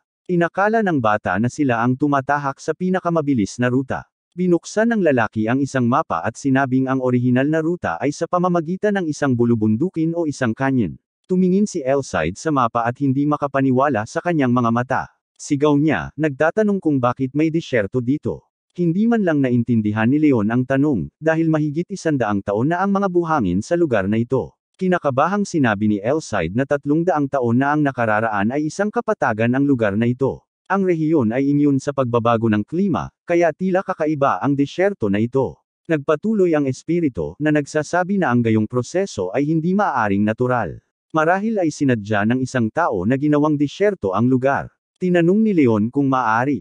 Sagot ni Elsaid, hindi niya alam kung gaano katagal, pero halatang may nag-disguise dito bilang natural phenomenon. Naisip ni Leon na kung ang mga erehe ay nagawang sirain ang lungsod sa pamamagitan ng mahika, kung gayon marahil ay ginawa nilang isang kaparangan ang napakalawak na lugar. Hindi kinumpirma ni Elsaid ang kanyang haka-haka, ngunit sinabi na alinman sa paraan ay may malinaw na mali dito. Tinanong ni Leon kung ang espiritu ay sigurado na ito ay hindi resulta ng isang natural na proseso, ngunit isang pagsasabuatan. Sinabi ng espiritu na huli na sila at magiging walang bunga ang investigasyon. Galit na galit ang bata nang marinig niyang wala na siyang pakialam dito. Ngunit bukod sa galit, naramdaman din ni Leon kung gaano niya kapansin-pansin ang presensya ng espiritu, at ito ay magkakilala na sila nang wala pang kalahating taon. Dahil sa realisasyong iyon, mas lalo siyang napangiti at sinabi niyang natutuwa siyang bumalik si Elsaid. Pinagmasdan ni Karen si Leon, na nakaupo sa bagon, nakikipag-usap sa hangin at masiglang kumikilos. May mga tanong siya sa lalaki. Nagpatuloy ang caravan sa paglalakbay sa walang buhay na disyerto. Umupo si Karen sa bagon na nagrereklamo na ang init ay pinapatay siya. Sa sobrang init ay pinagpapawisan ang bawat parte ng katawan niya. Hindi makapaniwalang inis ang dalaga. Ngunit sa mga sandaling ito, higit pa sa init, ang kasama nito ang nagpaligalig sa kanya. Umupo si Leon sa tapat ko, nakangiti, pinakintab ang kanyang sandata. Parang wala siyang pakialam sa paligid niya. Na-curious si Karen sa dahilan ng pag-uugaling ito, kaya tinanong niya kung bakit maganda ang mood niya. May nangyari bang maganda? Hindi rin alam ni Leon kung ano ang sasabihin doon. Pagkatapos ng lahat, hindi pa niya ipinahayag sa sino man na ang espiritu ng banal na espada ang kanyang tagapagturo. Hindi na kailangang gumawa ng sagot ng bata nang may lumabas na boses, na nag-uutos sa kanya na huminto. Ngayon, magkampo sila sa disyerto. Ipinaliwanag ni Karen na ang disyerto ay mas malamig sa gabi. Sa makatuwid, kung hindi mo gaanong pinapansin ang biglaang pagkakaiba ng temperatura, maaari kang magkaroon ng mga problema. Tumakbo pa sulong ang dalaga para masilip agad ang lugar. Sinabi ni Leon kay Elsaid na kailangan din nilang pumunta, ngunit hindi tumugon ang espiritu sa tawag.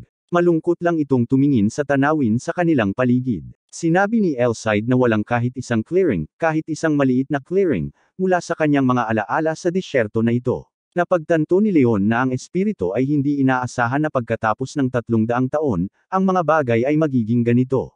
Nang makita si Karen na kumakaway ng kamay, sinabi ng mentor, I think the guy's name is. Pagdating ng gabi, napuno ng masasarap na amoy ang hangin. Galing sila sa masarap na amoy na pagkain na niluto sa apoy. Nakaupo sa tabi ng kaldero, sinimulan ni Hansen at Hamel na tawagan ng mga lalaki upang tulungan ang kanilang sarili sa masarap na nilagang karne.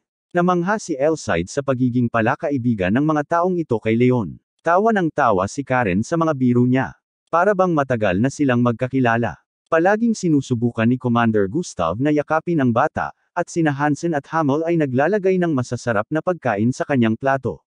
Napangiti si Elsaid sa pag-iisip kung gaano kahusay ang naging acclimate ng bata sa mga taong ito. Napagtanto niya na marahil ay ibinigay niya ang kanyang sarili sa malungkot na pag-iisip ng walang kabuluhan. Ano ang pagkakaiba nito kung ito ay isang disyerto o parang Pagkatapos ng lahat, ang taong nabubuhay sa panahong ito ay si Leon, hindi si Elcide. Pagkaraan ng ilang sandali, natapos na ang apoy ng apoy, at ang mga manlalakbay ay pumunta sa kanilang mga pansamantalang kama. Si Leon, tulad ng iba, ay tahimik na nakatulog. Ngunit bigla siyang nagising sa hindi kanais-nais na pakiramdam ng kakulangan sa ginhawa. Nang makita ni Karen na gising na si Leon ay agad niyang inilagay ang daliri sa labi niya, inutusan siyang tumahimik. Humakbang si Leon palapit at tinanong sa loob ng pagkakaintindi kung ano ang nangyayari. Pagkaraan ng ilang segundo, naramdaman nila ang pagyanig ng sahig sa ilalim ng kanilang mga paa. Ilang malalaking halimaw ng buhangin ang papalapit sa mga bagon. Tinanong ni Leon kung may kaaway sa labas. Tumango ang dalaga at sinabing medyo mataas ang bilang ng mga ulo. Kinonsulta niya ang bata kung ano ang gagawin. Sinabi ni Karen na hindi sila umamin ng pamatay ng enerhiya, kaya napansin lang niya ang mga ito kapag sila ay masyadong malapit. Pero hindi niya akalain na mag-aaway sila. Tinanong ni Leon kung bakit walang napansin ang Sentinel. Ipinaliwanag ng batang babae na ang isang taong walang karanasan ay maaaring hindi makapansin ng isang kaaway na papalapit sa pamamagitan ng paglubog sa buhangin. Mula sa kanilang bagon, napansin ng mga lalaki ang mga nilalang na ito na patungo sa kargamento. Mukhang magnanakaw sila at tatakas. Tumingin ulit si Karen kay Leon at sinabing nasa kanya na lang ang plano para sa mga susunod nilang hakbang. Napagtanto niyang dahado sila dahil pinayagan nila ang kalaban sa kampo. Kaya hindi isang opsyon ang pagtaas ng alarma. Ang mga natutulog na walang armas na mga lalaki ay hindi kaagad maibibigay ang kanilang mga sarili sa tamang kakayahan sa pakikipaglaban. Dagdag pa ni Elcide, alam din ng mga bastos na iyon na kung kalabanan nila ang guild guards, hindi sila mananalo. Kaya't pumunta sila rito na may layuning magnakaw ng mga bagay nang walang pagnanais na pumatay ng sinuman. Kung mag-alarm sila, lalaban sila. Ngunit hindi maiiwasan ang mga nasawi. Hindi maintindihan ni Leon kung bakit tuwang-tuwa ang kanyang mentor. Ipinaliwanag ni Elcide na sa wakas ay makikita na niya ang husay ng kanyang hanggal na estudyante. Ang batang lalaki ay nagsimulang bumuo ng isang plano ng aksyon. Tinanong niya si Karen kung ano ang eksaktong bilang ng mga kaaway. Sumagot siya na ang mga lumilipat patungo sa kargamento 14, mayroong 22 iba pang bastards na nagpapatrol. Iyan ang lahat ng nasa linya ng paningin niya. Naunawaan ni Leon na maaaring gamitin ng 36 na taong ito ang kapaligiran ng disyerto sa kanilang kapakinabangan. Kaya mahalagang gawin ang tamang unang hakbang.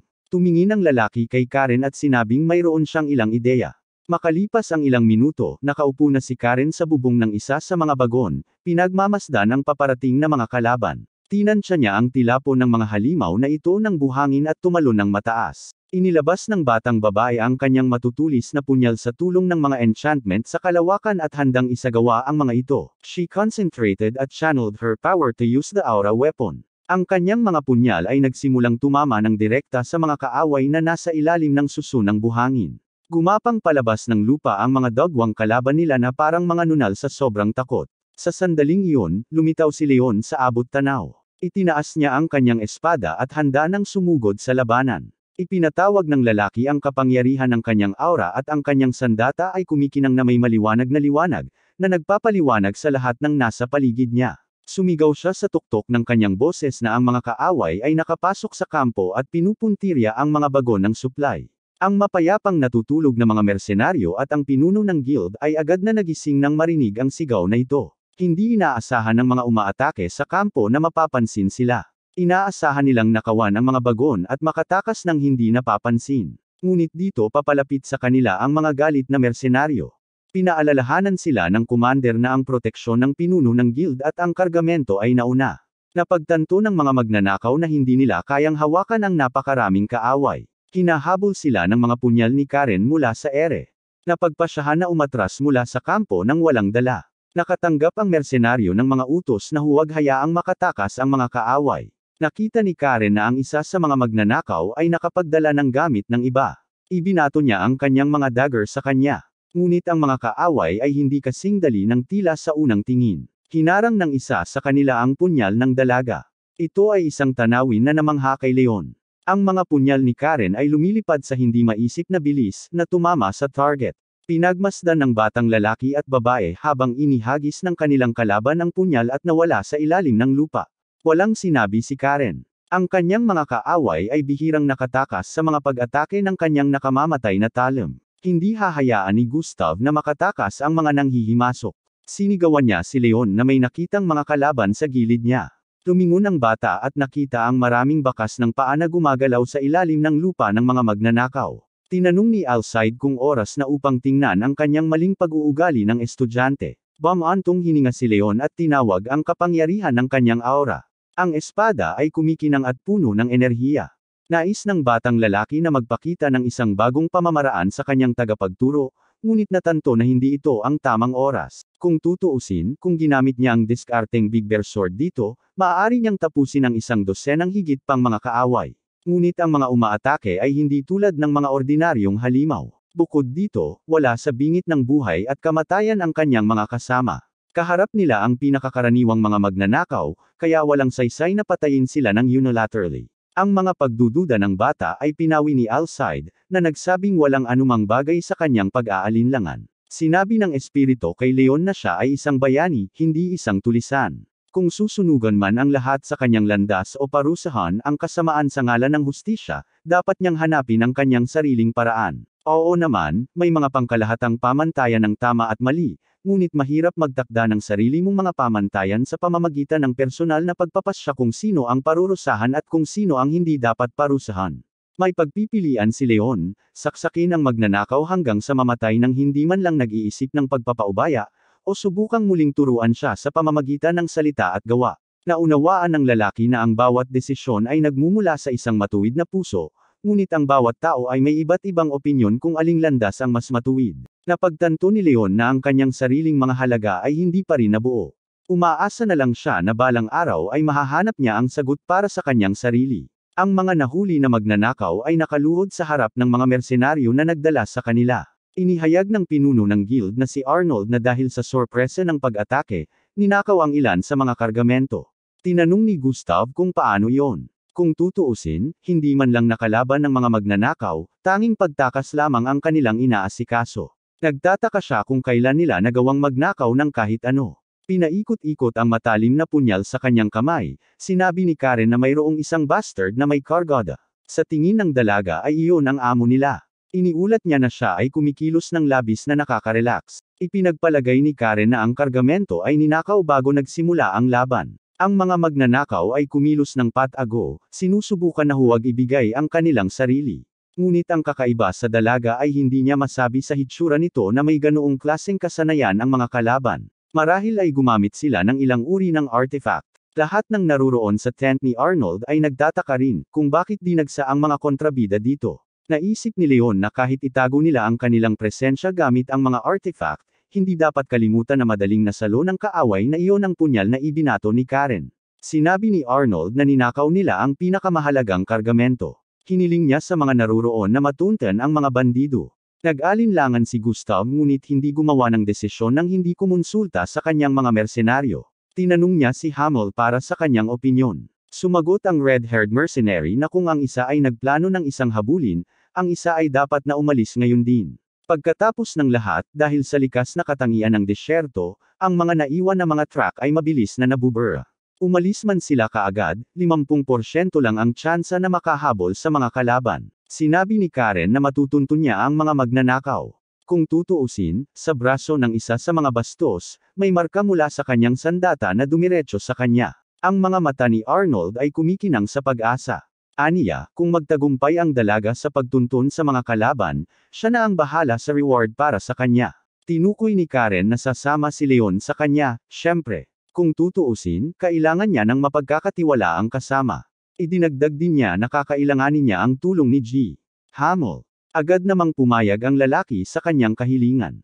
Inabot ng guildmaster ang batang babae ng isang compass at sinabing tiyak na kakailanganin nila ito. Napansin ni Karen na sira ang bagay, ngunit ipinaliwanag ni Arnold na ang kumpas na ito ay engkantado. Ang isang ninakaw na kahon ng alahas ay mahirap makilala sa ordinaryong kargamento. Tutulungan ka ng compass na ito na makilala ito. Kapag nasa loob ito ng 10 metrong radius, ituturo ng arrow ang eksaktong lokasyon nito. Sinabi ni Hamel na ito ay isang karera sa oras hanggang sa pagsikat ng araw, kaya kailangan nilang umalis ngayon.